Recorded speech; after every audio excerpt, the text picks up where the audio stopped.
Grüß euch miteinander. Ich habe mir heute Gedanken gemacht über unser Leben.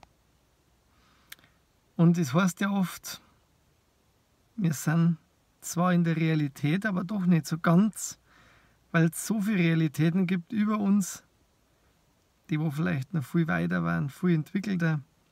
Aber wir sehen es nicht, weil wir sind in unserem Kastel gefangen, in unserer Matrix. Und ja, ich glaube, es gibt viele Leute, die würden gerne raus aus dieser Matrix und würden sehen, was gibt es da noch.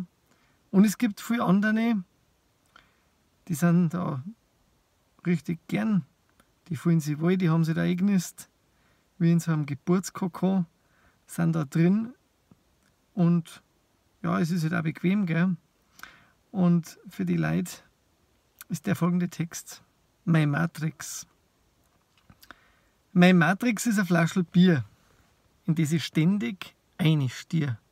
Und ist die halbe wieder leer, ist kurze Zeit Absturzgefahr. Mit meinem guten Meterstab ihren Korkenoberschlag vom nächsten Mal Bier hell. So halt ich mein Modell. Das Leben, das zieht an mir vorbei. Lieber eingesperrt sei als frei.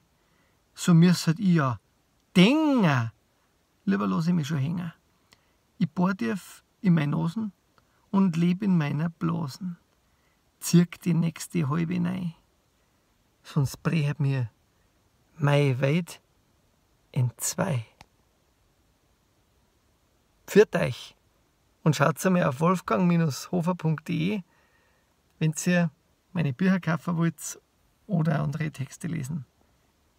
Und viel Spaß in eurer Welt. Servus.